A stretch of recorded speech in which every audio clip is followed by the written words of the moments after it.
All right, guys, welcome to the Ravit Show. And yes, we have our special guest. He's the CEO of OvalEdge, Sharad Varshney, and we'll be talking a lot about his journey, about data and the vision, and what's actually OvalEdge doing in data field. So Sharad is the CEO, as I said, of OvalEdge. Sharad has created the vision for OvalEdge and executing it right now. We'll also be discussing about his data journey, about what Sharad will also be sharing some of your some of the tips and tricks to enter the data field and enhance your career. So don't forget to ask him about data, and also make sure that you are asking some questions around data governance, because his company does a lot around data governance. So that's happening. You have a chance to know more about data governance. Also, we'll be giving away 5 annual subscriptions for the questions asked by 365 Data Science, our partner. And before calling in Sharad, I would also like to thank our partners 365 Data Science and How to Get Analytics by Albert. But okay, let's have Sharad on air. Hey Sharad, welcome to the Ravit Show. Such a pleasure to see you, and welcome. Thank you, Ravit. Thank you, and it's a pleasure to be on it. Amazing. I wanted to, I was like, we were just talking about, the data governance and, the data field. It is such a huge field out there. And the most important in the, there are many, I have always been asked a simple question, which is, how should I get into something like data?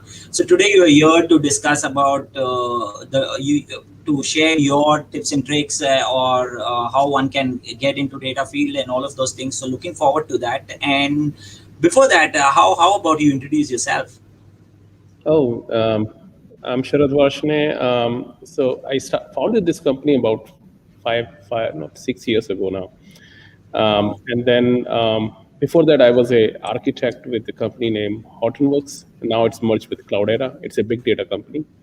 So my job was I was a consultant there, kind of implementing Data Lake, which is like a big data platform, which used to go and deploy, implement other various banks. So I used to fly out like all almost different countries, as well as different cities in US, Europe, and kind of implementing data, basically big data platforms to most of the companies. Yep. So I have implemented about 40 different platforms for the big data from different kind of banks and large utility companies, large companies. Mm-hmm. Before that, I was a consultant for nuclear utilities, mostly for implementing asset management software for them. It's mostly process optimization.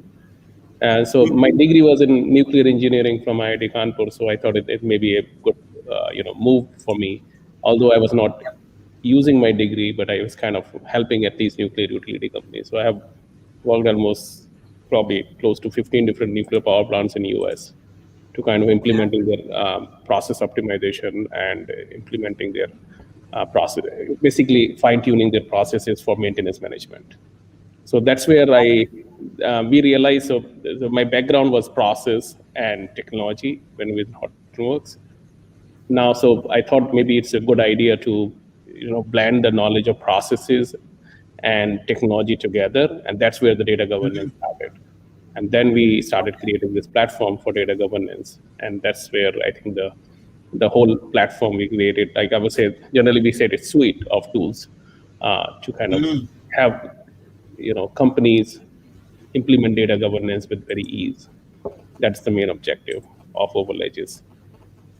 Okay, that is something very inspiring, from starting back then as an architect to someone who's the CEO in 6 years. And often, obviously, for 6 years, you've built this company, and now it is somewhere at a place where people trust for data and data governance, which is very important topic. Obviously, we'll be getting into data governance. Also, since we talk about data field being such a huge a place to get into for your career, how would you suggest anyone who's wanting to enter the data field? What are the things that they should keep in mind before entering the field, or what are the things that since it is so populated, what are your thoughts about it? So I think the one part people learning a lot of languages, right? People learning Python, people learning SQLs to kind of go to the data fields, right? To become a data scientist or something. But if you see Mm. this is a good information, but they need to have the knowledge around context, where the data come from, what Okay. exactly Yep. it really mean, so what really that when you see a data field, the first name, last name, social security number, anything you see in the data, what is the Mm. context around it. So understanding that is a crucial aspect of it. So most of the time data scientists, they do not write Mm. all the time models, right? They figure out, that okay, how can I use this data for, you know how this Right. data can be useful, what kind of the products can come out of it.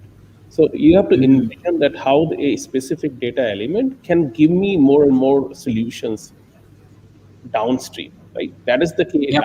That's why you need a lot of experience looking at different products. Look at Amazon.com. Look at Yep. those websites, and how these companies, especially Amazon, if you think about it, like how this recommendation is coming. So think about it, that how did they know that I looked at it? So you start thinking about it, and then write a simple SQL statement. They all are just nothing but a bunch of SQL statements combined together and giving that information. Think about it, that how Yep. would you execute this if you were an architect of Amazon.com? How would you include that? If you start thinking about Mm. those kind of questions and answers those, and think that, okay, what kind of data sets would I need that? Then probably Right. it's very easier to become a data scientist.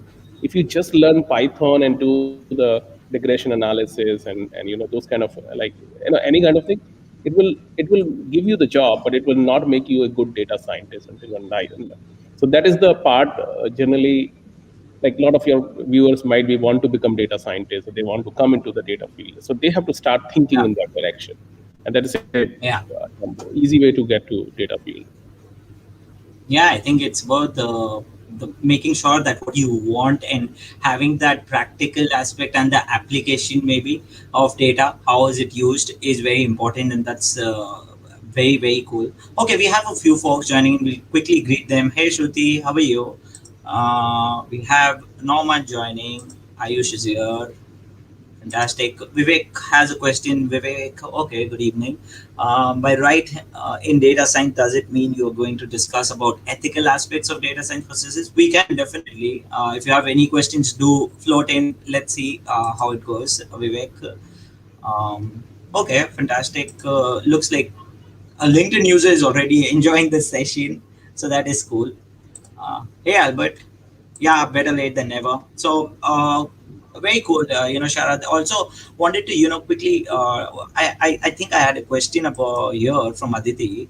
What is the future of data governance as a subject? Okay, Okay. fantastic. So data governance is one of the key pillars for anything related to the data. So first thing is that a lot of your viewers might not be aware that what, like, people get confused. Even I'm still confused of what really the data governance is, right? Yep. So because such a vast topic, and people have different definitions to it, right? People. Yeah, exactly. So I generally try to explain that data governance is something like it's a word governance. It comes from government, right? So if Yep. you see the country like US versus Syria, right? They both have some governance, something, but how good US runs compared to Syria, right? I'm just taking it out example. So Exactly. Yep. when the well-defined processes are there, when the well-defined constitution is there in case of country, but in terms of data policies, when the well-defined laws and processes and the procedures are there, and people are using those procedures and policies and Mm. implementing it properly, and there is a enforcement mechanism, then everything flourish, right? So if Yeah, without exactly. data governance, if you want to do data science or data engineering, it will fall back. It will not be very successful, because people will not be able to trust that information. People will not be able Yep. to have a high quality content out of it, and the data may not make sense. Garbage in, garbage out, right?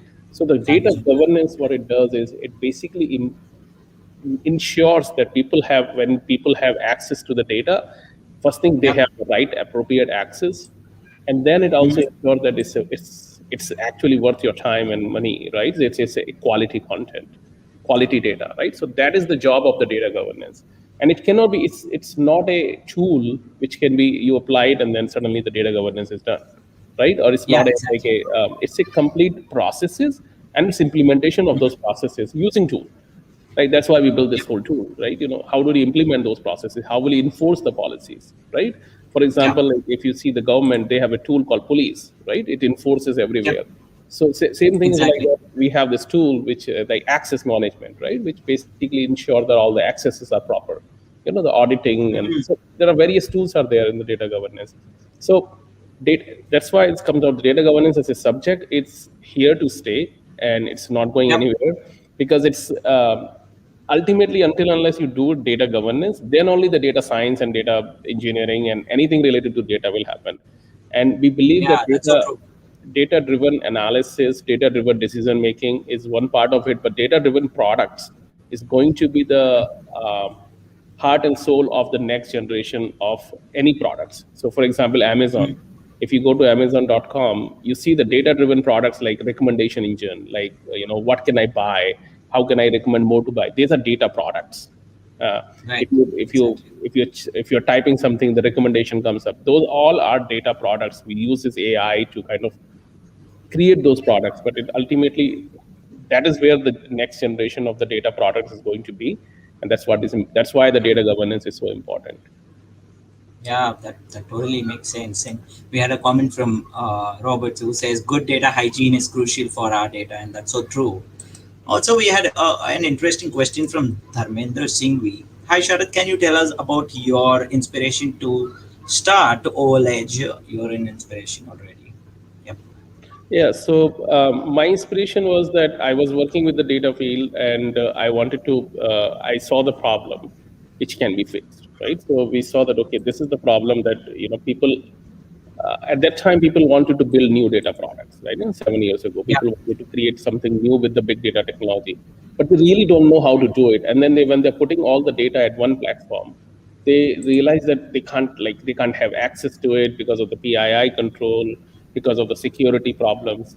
So I Yeah. thought, okay, maybe it's a good idea to start a company in that direction and kind of Mm. solve the problem, right? So once we saw the problem, when we started this company and kind of solved it. And plus, my background is also, my father is an entrepreneur, so I kind of like had that. No, we need to do something entrepreneurship. So that's where it is. Yeah. Yeah. Amazing, amazing, very inspirational, Sharad. Also, that brings me to a very important question about obviously, since you have been an inspiration to start your own company. So, how much do you think it takes to to run a company which is in data?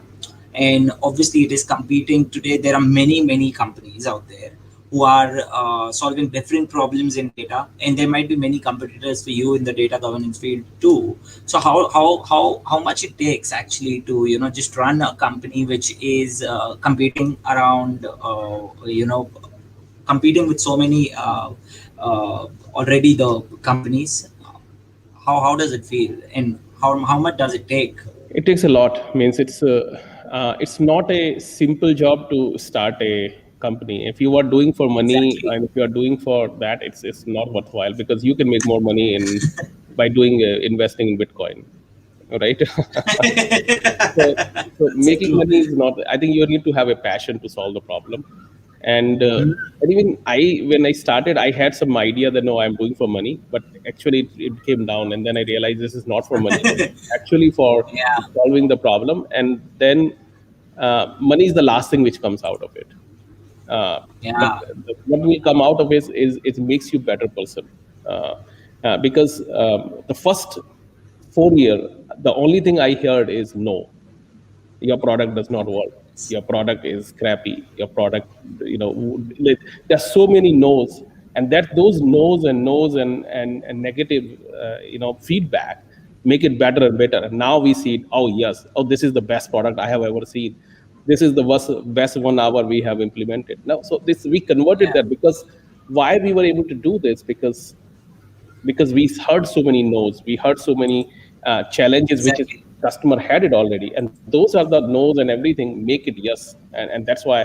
So it's a challenging journey, and you need to have a thick skin to kind of uh, to kind of go through that, and it's Wow. very much Oh hard yes. work, and hard Eh, work and team. You need a team to support it, right? You need your family to support it, you need your team, your company's team who are building it.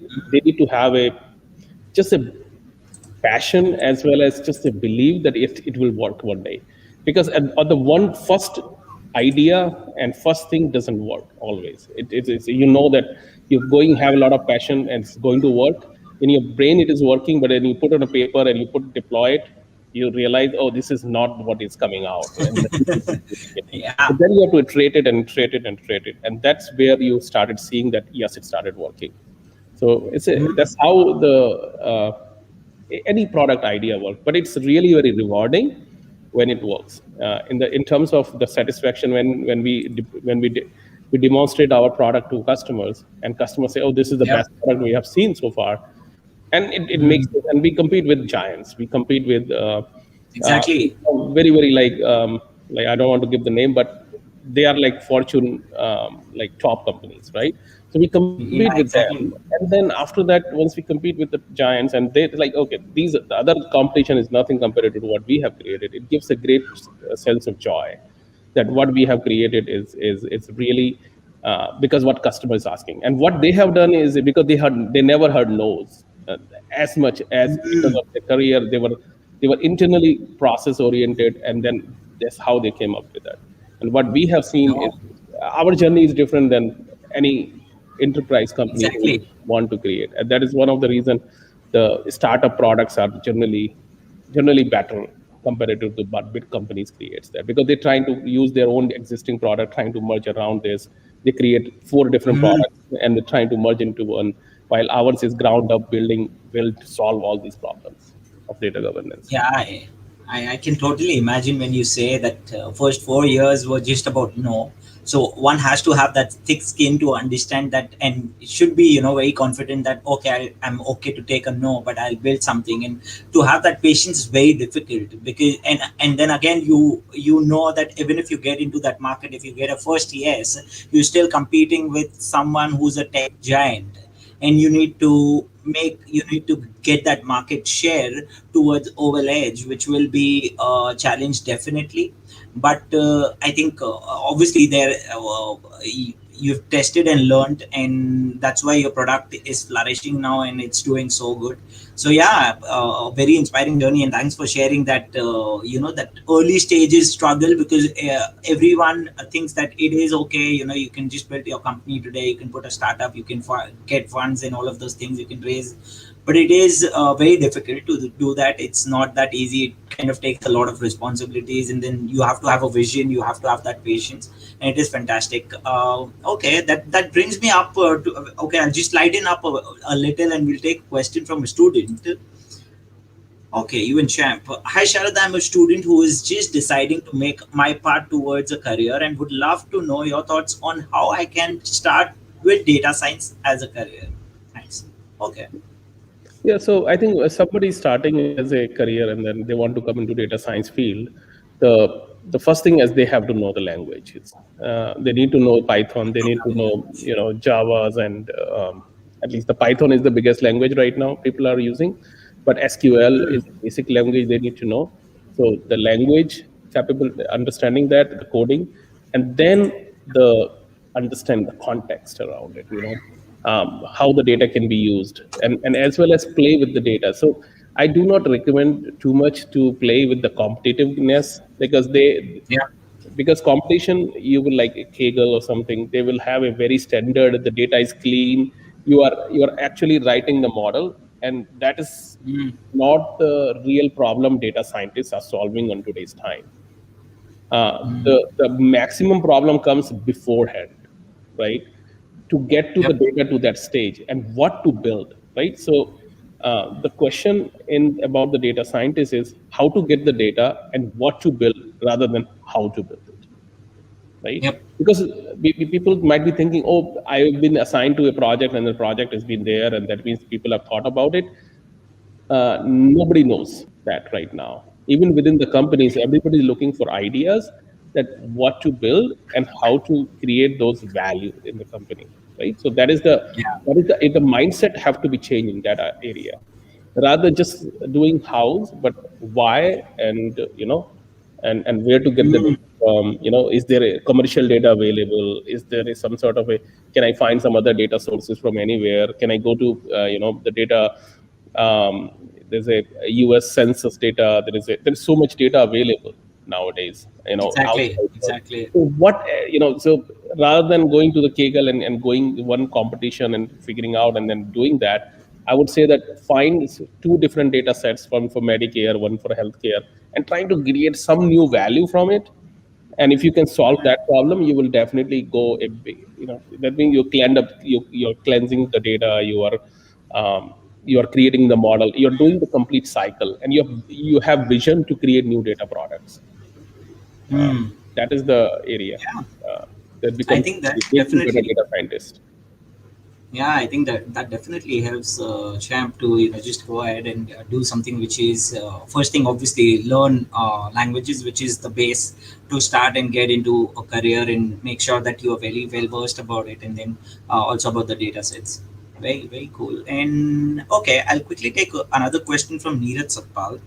uh, Sharad, what do you think is a bigger challenge for data governance? Lack of leadership buy-in, detailed and high-level data flows, data that company does not control, or fragmented or sealed I IT know, right? and ops team. Yep. So all of these challenges are there, but I think that I will address that why the lack of leadership is not buying in, because they have not seen success in the data products first. So the reason the leadership is not buying right now, because nobody have created the vision that what the data product is going to give them the ROI. Now, let's say that imagine that if you can prove that the data a company have it, like yesterday I was looking at something, the US government saved $17 billion by some analysis of the data Mm. and able to get it right. So if you can, the first thing is that creating the return on creating a business plan and a business plan to see that how this data would be used for business purposes and what is the value of it. If you just creating a Yep. data governance use case, it would be very difficult, because if there is no sport is there, there is no offense, there is no defense, there is nothing, right? So first you have to Okay. convince Yeah. for the data products, like, okay, Mm. this is the data product we want to build it, and these are the 5 different data products or 10 different data products which is going to be there, and this is the value of the data products. Now in the data products, you cannot create the data products until you have a proper data governance, right? You have Yep. created various data product earlier in every company have created various data products in the company, and all, like a lot of them might have failed because only the successful rate is 25% right now. So they are failing Mm. 75% because there is no data governance in place, there is no proper structure in place, and that's why these projects fails. Makes So sense. that is another data point you can use to convince the management that, look, we want to do those 5 projects. Earlier projects failed because of the data governance issue, and this is how we will take it. Now we will solve the data governance first, then we will do these 4 projects. This will create you X amount of value, and this is how we will do that, right? So that is where it creates the leadership bought in, that why the Yep. leadership need to buy in this one. And the IT siloed nature of the data, that is the problem data governance is solving, right? How Yep. do we take care of that? How would you define high level definitions? So all these definitions, as well as this one, the data governance solve those challenges, Mm. provided you have executive buy-in, and the executive buy-in comes by when you show the money for the dollar, right? And the dollar can be shown through the data products. Yep. Okay, that definitely is very insightful and helps Neeraj for sure. Okay, we had an interesting question, very cool question actually. Anuja Deshmukh, can you help me know what is exact difference between data analysis and business analysis? So Okay. business analysis means you are analyzing the business processes, right? You are understanding a business and trying, like for example, if you um, give a problem to McKinsey and say, hey, my marketing is not building, my marketing is not generating enough revenue, right? So how would I do that? So understanding the business and analyzing that to do this, that is called business analysis, right? The business aspect of it. But in the business analysis, the data analysis is a subset of that. In order to analyze a business, you have to take some data points from multiple direction. Okay, I'm like taking the some sort of a lead data from my Salesforce system. I'm taking a data from this system, and I'm analyzing it why it is happening. So we are analyzing the data, and that is the part, the data analysis you are doing to understand the business. So business analysis, if you say, is a wider area where your business context is there. Then in that area, that you are doing the data analysis to understand what is going on. But in order to understand the data, you need to have some sense of business as well. So suddenly you have data engineers who can just say that, okay, they knew SQL, they can do anything, and now they know SQL, Python, they can do some one part to here part. Then you need a business person to really understand and interpret the data.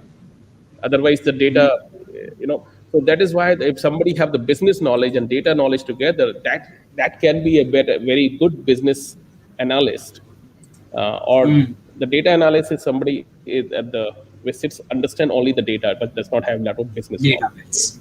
Yeah. So with the business analysis, obviously you need to understand the other side of the game also, what the company is doing and how what are the actual processes of business to actually go about that. So yeah, that definitely is very helpful. And about the data governance, the previous answer, I think Venki found it very insightful and well articulated. Definitely. And a quick question from Shruti Jain here. What was the main challenge when you started your startup or any startup related to data, like funding or passionate interns? Okay. So I couldn't find passionate interns. That's frankly speaking. I think that we lack as a I mean, as a whole society some passionate interns. That's what I Yeah. feel like. Funding was difficult to do it. As I said, that there was a lot of no's. So I invested like whole of my own money, because whatever I earned, I invested everything into it, as well as a lot of money Wow. my partner invested as well. So we invested a lot into this business. Then eventually funding happens because we had some yes. Yeah, exactly. We saw the customers. We saw the customer ready to buy it. There are a Yeah. lot of early investors when you have customer, when you see the uh, so one thing what we call it is a product market fit. When you have a Mm. product which can solve some market challenges, Yep. and you can see that you have it. So that is one thing. Unless you have a product market fit, it's very difficult to get the funding. Nobody would fund you on your ideas until unless you showcase that yes, this is a product market fit and I have the Yep. ability to execute it. Then only you Mm. get the funding. Otherwise, before that, it's just a dream and fancy. If people get the funding, it's not possible. Or people have an earlier experience. Like if I would go again, probably people might fund me because I have already started earlier, right? So that is a Yeah. different case now, because I know the nuances of funding. I know the nuances of all the details now. But before that, and you starting it, nobody going to believe you, right? And Yeah. that is the, because it's difficult, and you can give it Yeah, a go. exactly. It's not that it's just a lot of iteration, and you need resiliency to kind of keep trying. That's what it is. So Mm, no, yeah, I totally. I could resonate it very well because what I feel is if you're early to the market, it's a different story because you have a unique idea and it can run as a monopoly in the beginning. But you're getting into, like you said, in a market where already tech giants are sitting, and you need to compete with them. So it kind of gets difficult for a VC to actually invest in you and see that, okay, now Sharad has just come up with an idea which is already there in the market, and tech giants are already doing the same things. So how will it make a difference? And clearly it is a big challenge. But yeah, it's about the time when you go through it, even if you've just passed it, it kind of gets better. But yeah. talking about And that, Sharad, another part yeah. is that I would like to emphasize that any problem you're solving, it can be solved better than anybody else is solving. Even emails, right? Email we doing it. I know that can we do better than that. Like that's why Slack exists, right? Mm, Any problem is there right now. I think that there is a chance to make a better search engine than Google as well, right? But now you need a lot more, lot more. Now, if you have an idea of building a search engine, right, it would be very difficult to execute right now, right? right, Because this right. market is matured, this market. But if you're early in the game, at that time, that's where you have to find your product market fit. it. If you are early in the Yep. game and you realize, okay, this is where the area, like data governance is, I would still say it's a very early stage, right? There are a lot of companies can come in Yeah, that area exactly. as well as they are coming into that area. Yeah, Um, exactly. we know as a area which is early on, and how do you position the product, how do you solve a specific problem. Like our approach of solving the problem might be different than somebody else, and somebody can beat us by solving the problem as well, right? So somebody have a better idea of solving, but how do you execute it? How do you first solve it on the application level, then how would you execute it in terms of the marketing and sales and all those aspect of that as well, quite a bit. Mm. Yeah, I think that is definitely very. It makes a lot of sense because it's the business side, and you need to understand it very well before even entering that market. That who are there or what are the people, and you, like you just said, the data governance is still not. There's so much space for others as well till now uh, to play around here. Definitely. So I'll take one quick question, then we'll jump on to what's OvalEdge doing. But okay, so Kalyan is here, Kalyan Prasad. I've been hearing a lot about data democratization, how effectively it is useful in industries. Can you throw some light on this if possible? Interesting So question. data democratization is one part of what we generally call it data literacy. Yeah. So how important it is? So it's very important. The reason for that is, if company have to come up with the new data products, if they want to have the data driven decision making, hiring one data scientist is not going to solve their thing. They need to build a culture around data. Everybody needs to be, calling and taking the data driven decision, and I am calling, like the culture within the company needs to be there. And that is where the part, the data literacy or data democratization comes in, that I can everybody have access to the data, can everybody can create data driven decision making. Then, like for example, if even I am a mid management level, can I take some more decisions? Can I get the data what I'm looking for? Can I have my Jira tickets numbers? Can I have my, like mid management level, if you are doing it? Of course, top management Yeah. level decisions, they generally take data driven decisions, but only Yeah. other than the financial data. If you think about it, like financials, you have a very standard processes. How would you, when you will invoice it, when the paid, all these things get noted down and then they get reported to the, Wall Street, and financial processes have well defined processes. Other than financials, none of the other data, how do you store it, how do you grow it, there is nothing is there, right? But the business is a Yeah. lot more about like project management. The business is a lot more about the marketing management, the sales management. There are so many aspects of it. So many places where the area can be improved. Even the financials also it can be improved, and that is what the data governance is doing. And that for all these things, you need a data democratization. Only the even the financial data doesn't have people have access to it. But until unless you Mhm. create a culture of that, and if the culture is not in your part of your strategy, business strategy, then data democratization is not needed, right? If the companies realize, yes, they want to create a data-driven company and they want to compete in this area, they want to create a culture of the data-driven. That is why they creates the data literacy, and data democratization is important. Data democratization is one part of the data literacy. Another part is Yeah. how do you improve the data democratization? You give access to everyone, good, but nobody looking at it, right? Mm. How would you Exactly. enforce that, continuous basis that people are making decision? How would you improve that? That is the part of the data governance team, to not only just say, hey, data democratization happened, which is good, but now you need to say, okay, are people taking really the looking at the product? Are they really making the data driven decision making? And how would you enforce that? How would you improve it rather Wow. than enforcing? So that is the part which is what is the data literacy is really means. Oh yes, definitely. I Like think opening that, a schools that in every school, like you see that, like if I go to US and there is this government funded schools here, and my daughter and my son both goes to the government funded schools, uh-huh. and the government Yeah. spend money on it, and that's basically called literacy. And then you also have schools in everywhere else around the world, like you have in Africa, you have in India, but Mm. people, like is the level of education is not that level, right? So it's the same kind of thing you can see about it, like, oh, okay, because government is also investing money into everywhere education, but the enforcement is there by creating the schools is not, but what is called data democratization. Like, okay, we have there now, how would you ensure that students are going, they are learning, they are really doing? That Exactly. is what the data literacy is really mean.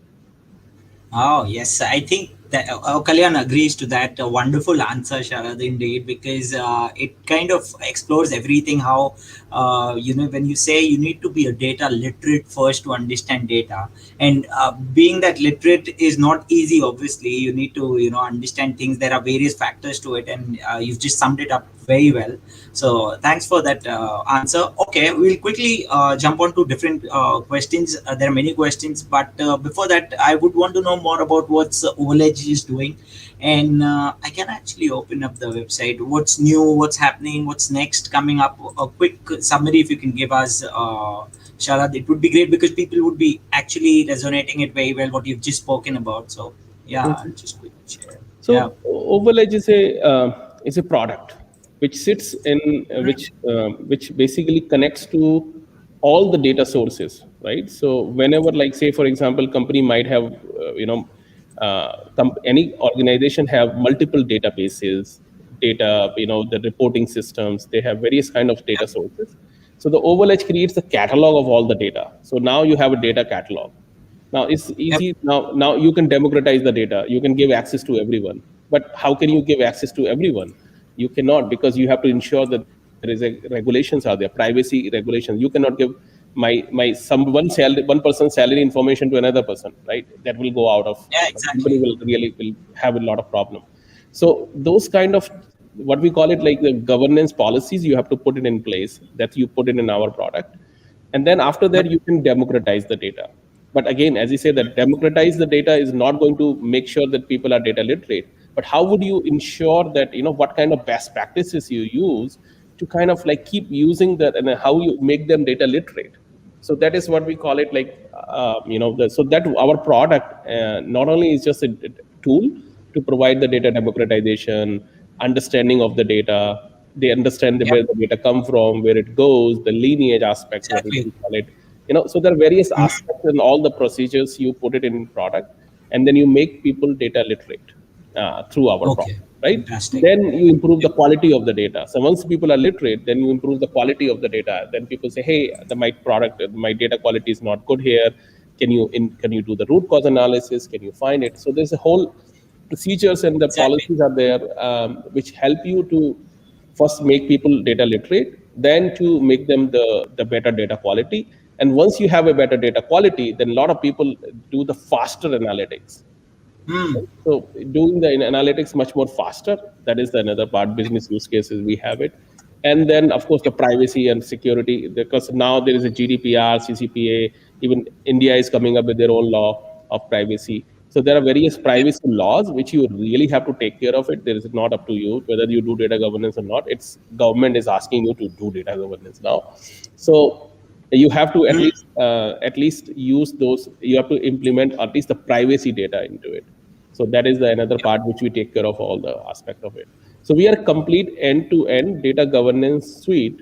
We not only give you the product, but we also provide you Yep. the best practices, that how do you implement this, so that you can easily implement within the organization. There are other companies who might provide you one area of the product in the data governance, like data access management, they might do it. Some company might do Yeah. the data quality only. Some company might do the data, but we are the one product which is ground up to build the complete data governance end to end. Yeah, I think that is something, whatever you've just spoken about, about data literacy, about data governance, everything in place in a complete product here, which can be an end-to-end help for data governance. And it is very, I think, very important for the, the companies looking at this. Okay, fantastic. Thanks for that summary and that whole run around, Sharad. A quick one. I have a different question which landed from Venki. So Venki says, "Hi, I'm from HR background and transforming to upskill and become an analyst to identify the outliers and provide insights by telling the story. From a learning perspective, working on SQL, Power BI, and Excel analysis, would you share your insights into whether Python or R is really important to be a part of an analyst career?" Okay. I think you have all aspects into written in this statement, right? You have a background in HR, transform up skills. That's good idea. Becoming a become a data analyst, identify the outliers, and provide insights by telling the story. That is good. But what to Yeah. tell, right? If you have to, the only thing is that what is not identified here is the problem statement, right? Mm. Let's say that you want to identify that, okay, how many of your within the HR, if suppose, how many are really productively working and how many really surfing the web, right? If you want to answer this question, right, as a I don't know whether it's the first thing is that now ethical part comes in, whether it's a, does it make sense to, does it make sense to, look at around the company, everybody's computer to see whether they are surfing the web, or whether they are really working. But it's the part of the executive, they have to take the decision whether to buy this product or not. But within the remote time, I know that this is happening, right? So people are going into that. So you need to identify the problem area, that okay, what problem or what answers you want to get from the data. SQL is a phenomenal tool which can give you almost all the answers, right? Python and R can go a little bit when you think this problem cannot solve your specific by SQL, right? It can do some regression analysis and it can do much more analysis into it. But SQL is very powerful, and you, when in order to tell your story, you need Power BI or Excel skills to kind of like present in a beautiful manner to tell your the story. Whatever you find it out, if you put on a graph format, it makes much more consumable easily.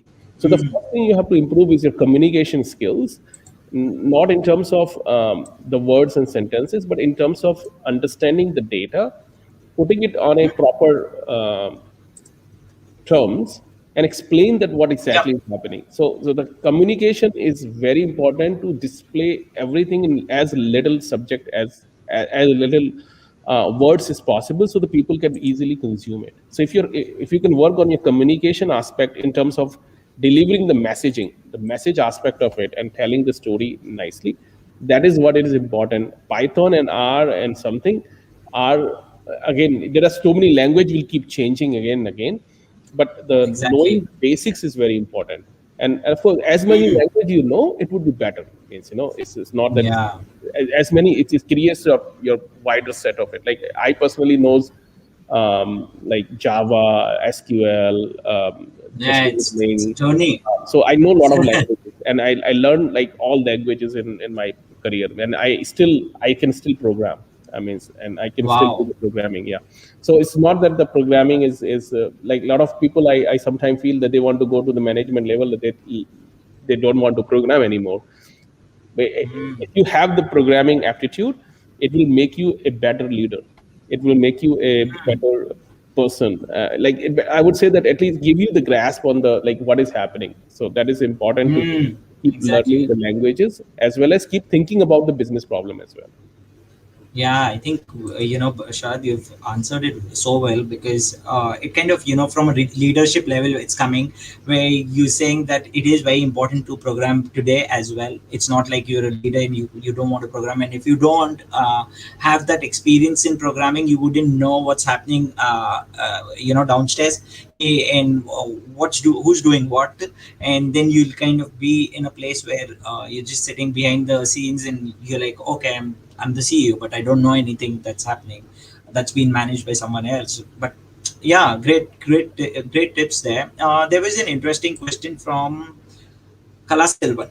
Okay. Hi, Ravit, Sharad. First and foremost, thank you for so much for organizing this session and providing more info into the data world.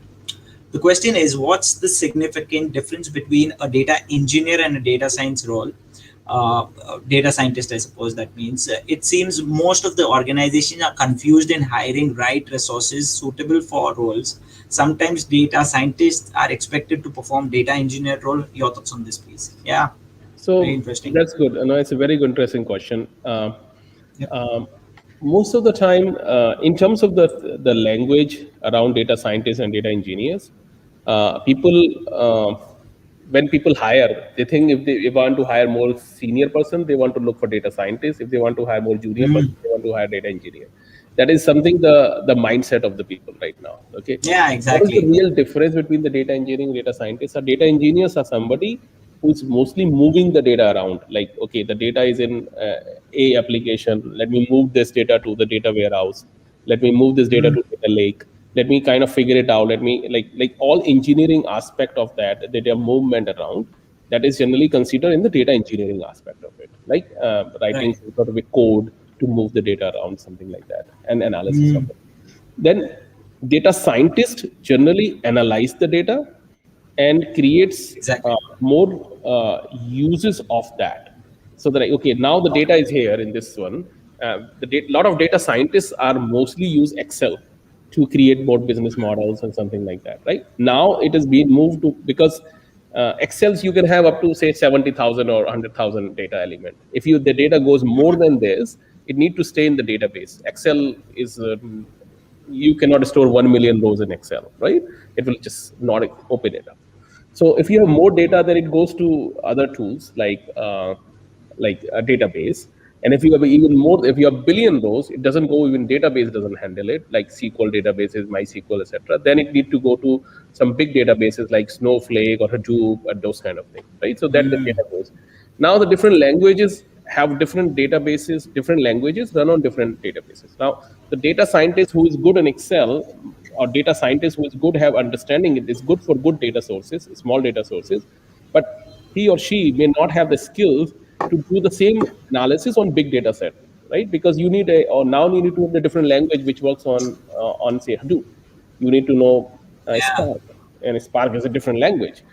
Although the same work, the work is same, understanding the regression analysis on that, but the coding on Excel is you press the button and your regression analysis is done. It's a different skill set. Understanding business is good, but the same code running the regression analysis on a billion rows or 5 billion rows, you do it with Spark to run this language. So that is the difference between the, like, why there is so much confusion between the hiring, because people don't know what the subject areas are. So it depends upon like what the data sources are, how big is the data, and based on that, the different tools people are using. Tools in the sense like Excel or SQLs or something where the data is stored, and based on that, the languages and something they try to find that, okay, whether I need a data engineer or data scientist. But that is the difference is the data engineer is somebody moves the data around here and there, and scientist is somebody who is really creating the value of it, of the data. And both Very are very interesting. significant role because Yeah, very, very very close. significant. It looks like And it's just sometimes a thread between. yeah, and most of the time you will see the scientists using data engineering role as well. Now tools are available. Yeah. Now that you can use the tools to, like OvalEdge have a very simple function. You take the data from one person and then move data to data warehouse, right? In one click you can Yeah. move it. So you don't need data engineer to move the data around, right? You can just use the Exactly. data scientist can move the data around and can build the model. So there are tools available to help even data scientists. There are tools like in Excel, you can do that regression analysis in one click. Even I'm sure there are tools might be there. It's not there. Then Excel plugin might be available, which might go to Spark and write the language and kind of do that, right? So there are various tools available now to help each other. But understanding the concept is very important, and Very, then obviously you can go different area. I think yes, definitely that is so cool. And yeah, Kala Selvan says great explanation. Definitely, Sharad. Obviously, I have had that question always too. That what is about data engineer and data scientist? But today you just cleared it so well. Thank you for that. Rajendra says billions of rows SAP IQ. Okay, fantastic. Okay, there was an interesting question from Orock. I don't want to miss this up. How feasible it is for someone from a non-tech background to transition into data science? How much time can that person invest in studies, and which courses to be which courses okay to be a data scientist if his or her is working full time? So, what is the minimum skill set of a data scientist, irrespective of the industry in which they are working in? Okay. So I think if you are working as a industry and you really want to learn something and you want to do it, it's not that hard, right? If you give a year worth of knowledge in YouTube, there are a lot of channels available on YouTube which can teach you. You would be able to create a lot of knowledge around it. But what I'm saying is that because I know some kid who is doing very good Python programming and something like that.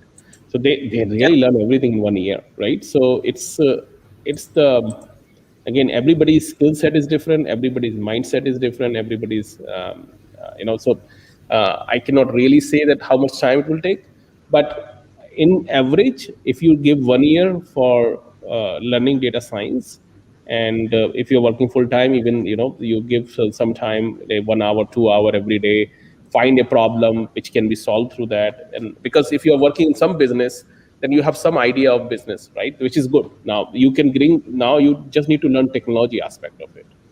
The Mm. business you know already, right? The technology people generally have to learn business, which takes even more time sometime, I realize. Yeah, exactly. So that is the advantage, you get the cross skills, and that Mm. will help you to become a better data scientist. Hmm. I think there's a relevant question here, and that there's a follow up question from someone, Rajya Lakshmi. She asks, "Hello, Sharad, could you recommend industry standard certifications in data analysis and data science field which can be helpful?" Yeah. I don't know any. So I think if you Mm. can, when you are, I think you need certification to prove that you know something, right? That is what the Exactly. certification really means. I think nowadays, if you can write a good blog, and if you can write about data Yes. scientists, and if you can say that yes, I have built this particular applications using that, like I always look at the resume and I see what product people are done. So we just hired somebody who created an open source product, and I Mm. look at the programming and just find it, we immediately hired her, right? So it is the objective is that how much you are publicizing your work really is. But if you have Yeah. nothing to, so data certification is kind of like a very structured approach. But if you have a real Mm. practical knowledge of something, if you know something, then just do a small product project, do something, showcase, put it on open source, put it on your resume. You will Yes. get much Yes. more traction than a certification you will give you traction.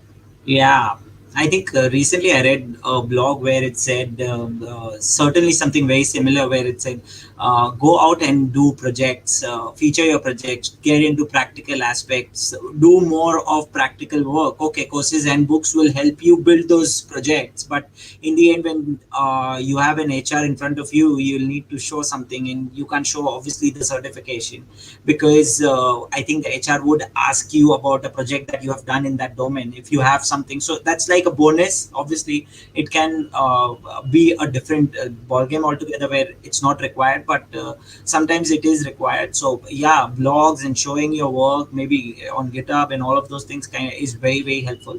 And yeah, Yeah, Lakshmi. so we hire like we are hiring on constant basis, right? So Mm, our team look at a lot of resumes every day, right? So exactly, your resume just tells you that how much you know, right? You just cannot fake it. Like you know that exactly, that that by looking at the resume, you get the complete picture how much you know, right? What is the depth exactly, of level? Sometimes it's superficial versus it's practical. What is you have actually done it, and once you interview that exactly. person, you actually know the reality.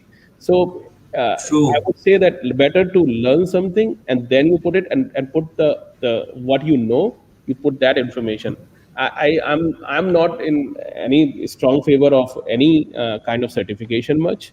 That's me. But I know there are other people who do the certification, because Yeah, I know if, exactly. if I write a data governance exam, I will fail. I know that. Okay, So, yeah, so it that is could why be. It that could is be. why I do not believe in certification much. That's me. But Yeah, it's better to do shows of practicality. And believe me or not, if you are thinking that there's some idea is there. Oh, if I don't have a certificate, if I have a practicality knowledge, and but if you have a practical knowledge, don't have certificate, that means my resume will not go from HR to the near person. If some company does not believe on that kind of thing, you do not want to join that company, because then you will oh stuck yes, in that company's culture. That means yeah, the company is not growth oriented. Now companies are very yeah, agile. If they are growth oriented, they know whom to hire. They want to hire a yeah, practical data scientist. They don't nobody have to hire academician or somebody who can create a one exams. The practicality yeah, will. exactly. So, Sharad, does OvalEdge follow the same process? They do not look for certification; rather, they would Yes. look at the projects and those things. Yeah, we look in the practicality. If you have a right aptitude, if you can Yeah. show that you can work hard, you have ability to learn and to something. Everybody is hired like that, and we're teaching Wow. language and everything can be learned. everything can be Yeah. done with the attitude, and towards that is something we are looking for. Fantastic. I'm sure people, just being out there are very lucky because they have worked they have worked to do something. They have made those practical projects to get into such companies, and yeah, definitely great stuff there, Sharad. Thanks, Rajya Lakshmi, for that question. I have a question from Rajshri. Hi, I'm Rajshri from New Jersey. I'm doing data analytics career track. Okay, track. I'm very new to data world. At the beginning, what kind of projects should we focus to do by ourselves? Very Interesting. good question. Yep. I think the first thing is that download, like there are a lot of data sets available in the, like, so there are, I think the USA.org or something, data.org or something. There is a good lot of data sets available on the market, right? Yeah. Which is just go download it, right? So study those data and see what Mm, can you create from it. You know, what kind of thing you can come up with the new ideas, and it's mm, can be anything, right? So if you can come up with the ideas and concepts, and you can kind of then you use, okay, for this idea, what kind of language I need to transform that. So you have to really do everything from the beginning to come up with the concept ideas, then identify the language, learn that language, and then solve the problem. yeah. Then you have completed one circle, one cycle of it. Then you can do Yeah. another cycle, and then you can do another cycle. So if one cycle is enough to come into the data analytics field, then you can do other cycle within the companies, within the organization. But at least you need to do one cycle before you become a real good data analyst or data scientist. Fantastic. I think that is very useful information. Okay, I will quickly take one last question from the audience, Sharad, from Shruti Jain. Do you think networking and online presence makes a big difference for getting a job or interview? Hmm, very interesting. Uh, I think it does make sense. Yeah, means networking and Hmm. online presence, yes, makes you much more visible to get the Yeah. interviews. But to crack the interviews, you need to know things. You need to know Yes, definitely. the reality. But yes, it can give you the first interview very quickly if you have a good online presence. Okay, fantastic. Thanks, Sharad, for that amazing interview. I think you've shared something which is gold about data engineering, about data science, about your journey, about data governance, about what's happening around in the data world. And okay, before we wrap this up, one question that I ask all my audience: if people want to reach out to you, which is the best place? If they want to join OvalEdge, where can they apply for the I jobs? think we have a What is the best process? Yeah, we have a career page. I think careers@overledge.com. That is they can send their resume, and we are still hiring for almost all positions. Um, Wow. and yeah, but reach out to me. You can reach me on LinkedIn, Twitter, Okay, fantastic. and LinkedIn, Twitter, email, and yeah, Hmm. I'm available everywhere. Yeah, just Okay, put my name as fantastic. contact Thank you very much. Thank you very much, Sharad. It was a pleasure talking to you, and thank you everyone for asking amazing questions. We couldn't take all the questions, definitely time being that bound, but I'm sure Sharad, you can go back and you can look at the questions, and if if you've missed anything, you can answer them. So, and everyone knows where to. Meet Sharad if they want to have a conversation, if they want to learn about something around data. Definitely, I'm sure Sharad will get back to you. So thank you very much, everyone, and thank you again, Sharad. It was a pleasure talking to you. Bye Thank bye. you. Bye bye.